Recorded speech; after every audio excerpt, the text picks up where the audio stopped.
This dude claims to have seen multiple murders on his Ring camera, a woman being held up for $20, and his house was set on fire. Like, this is how desperate the Trump administration is to make people think what they're doing is lawful when it absolutely isn't. Why not try to... What's up, everyone? I'm Coach D. Hey, if you haven't yet, make sure you hit that subscribe button. We're on the road to 200,000 subscribers, and I really do appreciate you guys. So let's talk about these MAGA Republicans. They want to be oppressed so damn bad. So the White House did this thing yesterday where they allowed racist podcaster Benny Johnson into one of their press briefings. They planted him there so that he could give the Trump administration exactly what they need, which is cover for them trying to federalize Washington, D.C., bringing in the National Guard, and threatening to bring in the Marines. So Caroline Leavitt goes, we're going to talk to one of our newest journalists, as we always do, and then she introduces podcaster Benny Johnson. And what does he do?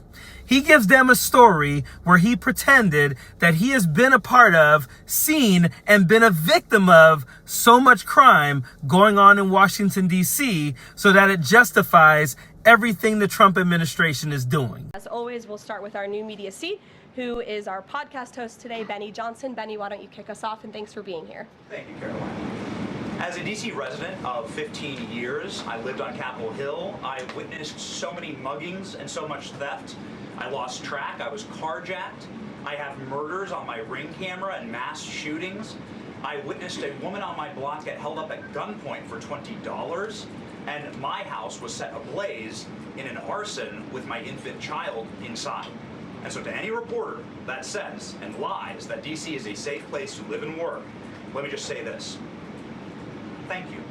Thank you for making the city safe, because no parent should have to go through what my family went through, having the fire department rip open their door to save their infant child. And so thank you for your work on securing this city. My question to you is this.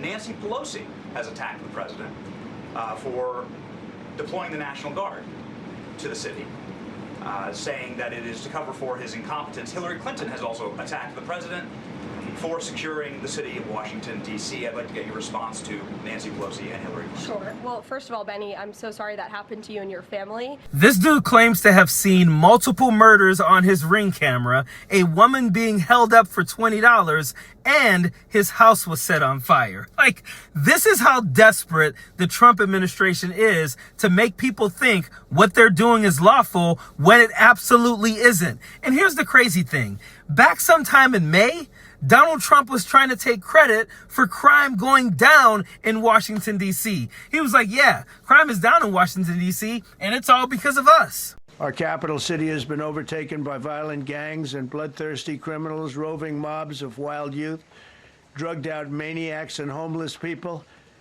And we're not going to let it happen anymore. We're not going to take it. No, Eddie's very talented. Crime is down in Washington, D.C. Street crime, violent crime by 25%, and people have seen, they've noticed a big difference. And the murder rates are plummeting. We are now able to report that the murder rate is on track to be the lowest in U.S. history, in modern recorded U.S. history, thanks to this team behind me and President Trump's priorities. Like, they really need to get their lives together, because you can't out of one side of your mouth say we have so much crime that we have to bring in the National Guard and the Marines, and then on the other side of your mouth say, oh, crime is down because of us. And honestly, I don't know how Kash Patel was able to get through that briefing without anyone saying, bro, where are the Epstein files? Like, I don't want to hear anything from Kash Patel or Pam Bondi unless it is, we just released the Epstein files. Until then, they should not get any grace in any of those briefings. But the only reason they're getting that is because they have now pretty much succeeded at getting rid of as much, alternative media outside of right-wing media from those press briefings. They've watered that down so much and gotten so many Newsmax, OAN, and racist podcasters like Benny Johnson in there. There's no one that's actually going to ask them tough questions or honest questions. Anytime Kash Patel is up at a podium talking, anytime Pam Bondi is up at a podium talking, the questions need to be, Where are the Epstein files? Hey, Pam Bondi, where's phase 2 of those binders you put out recently? How about they ask about that? But you know what? Benny Johnson was actually being pretty tame in what he was saying, because when he got on his podcast later, he brought the racism out. Oh yeah, he gave you everything he wishes he could have said in that briefing and more. What happened to DC, especially during the civil rights period, was that protesters that were bussed up here stayed here. The city was burned to the ground. This happened during massive riots throughout the 60s and 70s. So no, DC is not safe. And I can tell you this as a matter of fact, it is one of the worst, most racist narco states and welfare states imaginable. In that neighborhood that I would walk every single day, racial epithets were screamed at us. Rocks were thrown at us because we were white people. So I just want to make sure everyone understands that the dog whistle it happened during the civil rights era. People who were bussed in stayed. Now crime is up. We need to cleanse these neighborhoods. What President Trump is doing is great and all that. That is because he's talking about black people. They have made racism like more public again. They have made these people feel so emboldened to just walk out and just say racist shit. They're just doing it out in the open now. And for Benny Johnson to say that racial epithets were hurled at him while walking through neighborhoods and rocks were thrown at him, that is such bullshit. Like, I was talking to a friend of mine who is another white guy.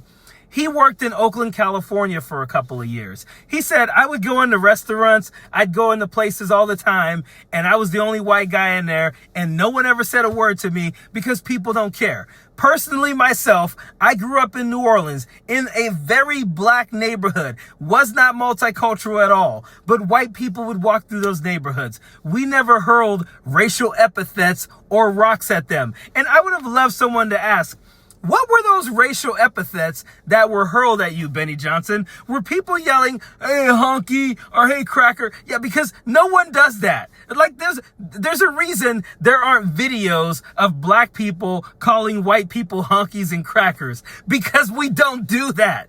Benny Johnson is lying his ass off. The Trump administration said, Benny, you're an idiot.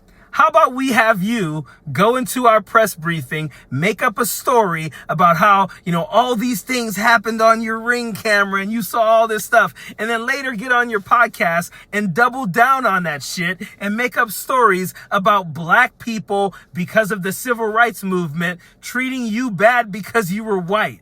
Because honestly, if all these things happen, there should be proof, right? Police reports, right? Benny Johnson just kept walking through a neighborhood where black people kept on hurling racial epithets and rocks at him and never called the police about it. Really? These people are so...